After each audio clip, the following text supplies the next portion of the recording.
कि जब विक्टो एक छोटा बच्चा था तब एक कार हादसे में उसने अपने डैड को खो दिया था और उस हादसे के बाद विक्टो के मन में ऊंचाई को लेकर एक डर सा बैठ गया और उसे आज भी वो डरावने सपने आते हैं जहाँ वो अपने डैड की गाड़ी को पुल से नीचे गिरता हुआ देखता है। एक सुबह विक्टो ने स्कूल जाने से मना कर दिया क्योंकि आज उसके स्कूल में बच्चों को एक पहाड़ पर ले जाया जाएगा और उन्हें सूर्य ग्रहण दिखाया जाएगा। यहाँ विक्टो की मॉम ने उसे बड़े ही प्यार से समझाया और उसे स्कूल की इस ट्रिप पर जाने के लिए मना लिया। अब अगले सीन में हमें आज से 2000 साल पहले का दृश्य दिखाया जाता है जहाँ एक तांत्रिक स्टोन ऑफ पावर को पाने की कोशिश में लगा हुआ था।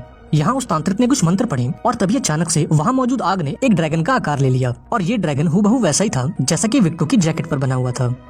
इधर जंगल में स्कूल के सभी बच्चे पहाड़ की चढ़ाई कर रहे थे ताकि वो चोटी तक पहुंचकर सूर्य ग्रहण देख सकें। अब रास्ते में इन्हें एक बड़ी सी नदी को पार करना था जिसके लिए इन्हें एक लकड़ी के पुल से होकर गुजरना होगा। अब बाकी बच्चों ने तो इस पुल को आसानी से पार कर लिया, लेकिन जब विक्टो की बारी आई तो उस बेचारे के पैर वहीं जम गए। उसने आगे बढ़ने की काफी कोशिश की लेकिन ऊंचाई का डर उसके दिमाग में घर कर चुका था। अब इससे पहले कि विक्टो पानी में गिरता उसके दोस्त टॉम ने समय रहते उसे पीछे खींच लिया। अब ये नजारा देखकर विक्टो के क्लासमेट जोर जोर से हंसने लगे और उसके डर का मजाक उड़ाने लगे, जिसके चलते विक्टो को काफी बेइज्जती महसूस हुई और वो फौरन वहाँ से भाग गया। थोड़ी देर बाद टॉम विक्टो के पास पहुंचा और अपने दोस्त का हौसला बढ़ाने की पूरी कोशिश की, लेकिन इसी दौरान सूर्य ग्रहण की प्रक्रिया शुरू हो गई और अचानक से वहाँ भूकंप के जोरदार झटके आने लगे। इस भूकंप के चलते टॉम का बैलेंस बिगड़ गया और वो नीचे खाई में जाने लगा, लेकिन जैसे तैसे करके उसने एक चट्टान को पकड़ लिया और अपने दोस्त विक्टो से मदद मांगी। यहाँ विक्टो उसकी मदद तो करना चाहता था लेकिन डर के मारे वो हिल तक नहीं पा रहा था। अभी वो कुछ सोच पाता कि तभी अचानक से चट्टान में एक पोर्टल खुल गया और उसने विक्टो को अपने अंदर खींच लिया। जब विक्टो को होश आया तो वो अभी भी उस पहाड़ की चोटी पर था, लेकिन उसके आसपास का समय पूरी तरह से बदल चुका था। न जाने कैसे पर विक्टो समय में 2000 साल पीछे चला गया था और उसे इस बात का एहसास तब हुआ जब उसने प्राचीन योद्धाओं को आपस में लड़ते हुए देखा।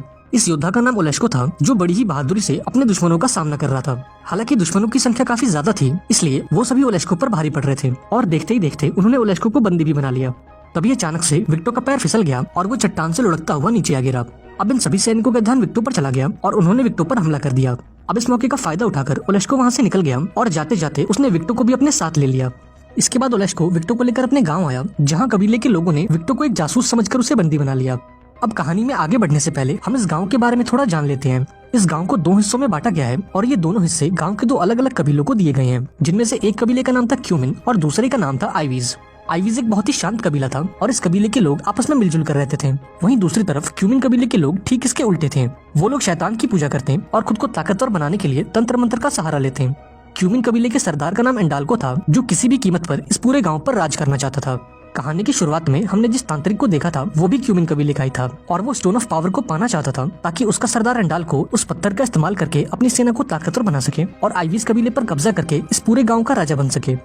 अब जेल में बंद विक्टो ने अपनी मॉम को कॉल करने की कोशिश की, लेकिन इसका कोई फायदा नहीं हुआ क्योंकि इस जमाने में ये फोन एक टिन के डब्बे से बढ़कर और कुछ भी नहीं था। तभी ओलेंका नाम की एक लड़की विक्टो के लिए खाना लेकर आई और विक्टो के पूछने पर उसने बताया कि वो साल 1120 में है। इसके बाद हम क्यूमिन कबीले के सरदार एंडाल्को को देखते हैं जो उस तांत्रिक को विक्टो के बारे में बताता है। ये सुनकर वो तांत्रिक काफी खुश हुआ क्योंकि वो ये जानता था कि विक्टो ही उसे स्टोन ऑफ पावर तक ले जा सकता है। इधर दूसरी तरफ ओलेश्को विक्टो के पास आया और उसे एक परीक्षा के लिए अपने साथ ले गया। दरअसल ये लोग विक्टो को गाँव की नदी में फेंकने वाले थे जहाँ पानी के देवता ये फैसला करेंगे कि विक्टो का मन साफ है या नहीं। ये पवित्र नदी गाँव की एक अदालत थी जो गुनहगार को अपने अंदर संभाल लेती और जो निर्दोष होता उसे पानी से बाहर फेंक देती। जब विक्टो को नदी में डाला गया तो पानी के देवता ने उसे नदी से बाहर फेंक दिया, जिससे ये साबित हुआ कि वो कोई जासूस नहीं है और उसका दिल पानी की तरह साफ है। अगली सुबह विक्टो ने गांव के लोगों को बताया कि असल में वो भविष्य से आया है, लेकिन जब किसी ने उसकी बात नहीं मानी तो खुद को साबित करने के लिए उसने उन्हें अपने आधुनिक गैजेट दिखाए। इसके बाद उसने सभी को उस पोर्टल के बारे में बताया जिसने उसे समय में 2000 साल पीछे खींच लिया था। अब विक्टो की बात सुनकर कबीले के सरदार ने पानी के देवता से पोर्टल के बारे में पूछा, जहां उसे ये बात पता लगी कि वो पोर्टल सिर्फ सूर्य ग्रहण के दिन खुलता है, पर इस दुनिया में कुछ ऐसे जादूगर हैं जो उस पोर्टल को सूर्य ग्रहण के पहले खोल सकते हैं, लेकिन वो जादूगर कहाँ हैं ये बात किसी को नहीं मालूम। और इसलिए अब विक्टो के पास केवल एक ऑप्शन है कि वो सूर्य ग्रहण का इंतजार करे और पोर्टल के खुलने पर अपनी दुनिया में वापस लौट जाए। अब अगली सुबह ओलेश्को विक्टो को तलवार चलाना सिखाता है ताकि अगर उसका सामना क्यूमिन कबीले से हो जाए तो वो अपनी जान की रक्षा कर सके। इस दौरान ओलेश्को ने उसे बताया कि वो एक ऐसे जादूगर को जानता है जो उस पोर्टल को सूर्य ग्रहण के पहले खोल सकता है। इसके बाद उसने विक्टो को एक नक्शा दिया और उससे कहा कि वो ये बात कबीले के सरदार को ना बताए। विक्टो ने भी ठीक ऐसा ही किया और वो नक्शा लेकर गाँव से बाहर निकल गया। वहीं दूसरी तरफ इस तांत्रिक ने अपने पालतू कौवे को बुलाया और उसे विक्टो पर नजर रखने के लिए भेजा। इधर विक्टो जंगल के रास्ते आगे बढ़ ही रहा था कि तभी उसकी नजर ओलेंका पर गई जो उसका पीछा करते हुए गाँव से बाहर आ गई थी। यहाँ विक्टो ने उसे पूरी बात बताई, जिसके बाद ओलेंका ने उसकी मदद करने का फैसला किया। अब ये दोनों एक साथ उस जादूगर की तलाश में निकले और घंटों तक चलने के बाद ये दोनों उस नक्शे वाली जगह पर पहुंच गए। अब इस जगह पर पहुंचते ही विक्टो को अजीब से विजन्स आने लगे और उसने खुद को एक सुनसान जगह पर अकेला पाया। तभी उसे उस जादूगर की आवाज सुनाई दी और उस जादूगर ने विक्टो से यहाँ आने का कारण पूछा। यहाँ विक्टो उसे बताता है कि वो समय में 2000 साल पीछे आ चुका है और उसे वो पोर्टल खोलकर अपनी दुनिया में वापस लौटना है। अब यहाँ वो जादूगर उसकी मदद के लिए राजी हो गया, लेकिन इसके बदले में विक्टो को अपना एक गहरा राज इस जादूगर के सामने रखना होगा। यहाँ विक्टो ने उसे पूरी बात बताई कि कैसे उसने बचपन में अपने डैड को खोया और तब से लेकर आज तक उसके मन में ऊंचाई का डर बैठ गया। अब विक्टो की ईमानदारी से खुश होकर जादूगर ने उसे बताया कि उसे स्टोन ऑफ पावर नाम का एक जादुई पत्थर ढूंढना होगा ताकि वो उस पोर्टल को खोलकर अपनी दुनिया में वापस लौट सके, और उसे ये पत्थर एक ऐसे गांव में मिलेगा जहाँ के लोग चिड़ियों के घोंसलों में रहते हैं। जादूगर ये भी बताता है कि वो पत्थर सिर्फ तभी काम करेगा जब दो प्यार करने वाले उस पर एक साथ अपना हाथ रखेंगे, और उस पत्थर तक पहुँचने के लिए तुम्हें हवा की मदद लेनी होगी। इसके तुरंत बाद विक्टो का विजन खत्म हो गया और वो दोबारा से जंगल में पहुंच गया। यहाँ उसने ओलेंका को पूरी बात बताई, जिस पर ओलेंका ने कहा कि वो एक ऐसे गांव को जानती है जहाँ के लोग चिड़ियों का घोंसला बनाकर रहते हैं। इसके बाद ओलेंका उसे उस गांव में ले गई और फिर जादूगर की बात को याद करके विक्टो ने अपना रुमाल हवा में उड़ाया और वो रुमाल सीधा एक तालाब में जा गिरा। ये देखकर विक्टो ने उस तालाब में छलांग मार दी और काफी देर तक ढूंढने के बाद फाइनली उसे स्टोन ऑफ पावर मिल गया। हालांकि बुरी खबर ये थी कि उस तांत्रिक के पालतू कौवे ने भी ये सारा नजारा देख लिया था और उसने फौरन तांत्रिक को उसकी जानकारी दे दी। अब स्टोन ऑफ पावर का पता लगते ही तांत्रिक ने क्यूमिन कबीले के सैनिकों को भेजा ताकि वो विक्टो को मारकर उससे वो पत्थर ले सके। अब क्यूमिन सैनिकों ने ओलेंका और विक्टो को तो पकड़ लिया, पर साथ साथ उन्होंने उस गांव के सभी लोगों को भी मार डाला। लेकिन अभी ये लोग ओलेंका और विक्टो को अपने साथ ले जाते उससे पहले आइवीज कबीले के लोगों ने इन पर हमला कर दिया।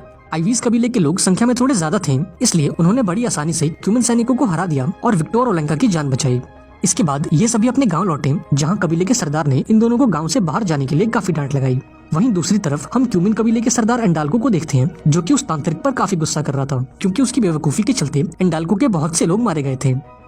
अब अगले दिन विक्टो कबीले के सरदार के साथ उस चट्टान के पास पहुंचा और स्टोन ऑफ पावर को यूज करके उस पोर्टल को खोलने की कोशिश की, लेकिन काफी कोशिशों के बाद जब ये पोर्टल नहीं खुला तो कबीले के सरदार ने कहा कि इस पोर्टल को खोलने के लिए हमें बारिश के मौसम का इंतजार करना होगा, क्योंकि स्टोन ऑफ पावर के देवता बारिश के देवता थे।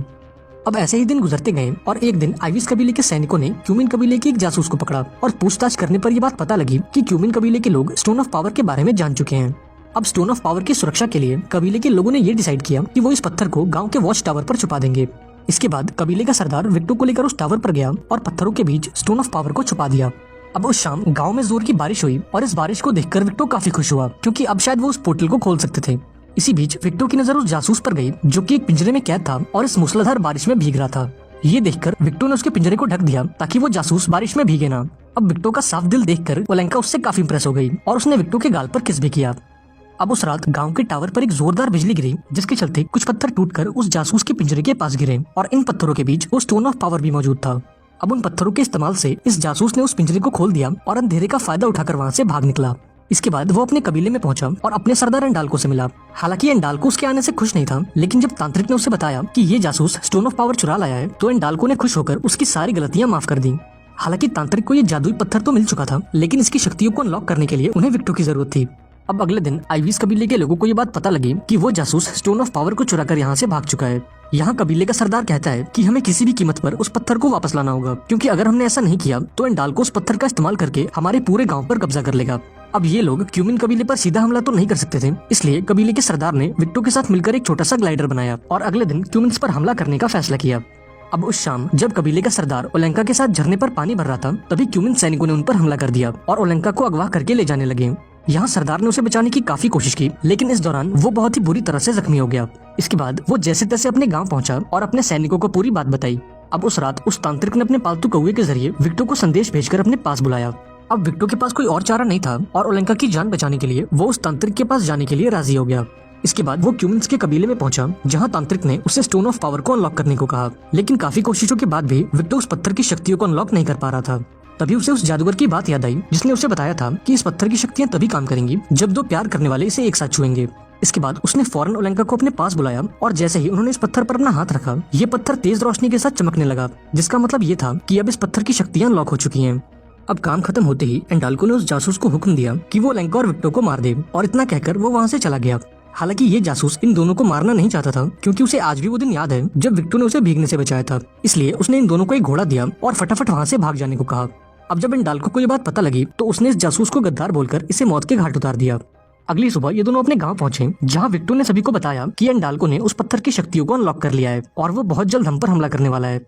अब ये जानकारी मिलते ही आइविस कबीले के सैनिक जंग के लिए तैयार हो गए और क्यूमिन्स का इंतजार करने लगे। हालांकि वो इस बात से अनजान थे कि इस बार उनका सामना एक बड़े से मॉन्स्टर से होने वाला है, जिसे उस तांत्रिक ने स्टोन ऑफ पावर की मदद से जिंदा किया था। अब जब आईवीज के लोगों ने इस मॉन्स्टर को देखा तो उनके पैरों तले जमीन खिसक गई। ये मॉन्स्टर हद से ज्यादा बड़ा था और वो तांत्रिक इसे एक छड़ी की मदद से कंट्रोल कर रहा था। अब ये देखकर ओलेश्को के दिमाग में एक ख्याल आया और वो उस मॉन्स्टर के हमलों से बचते हुए उसे गांव की पवित्र नदी तक ले गया।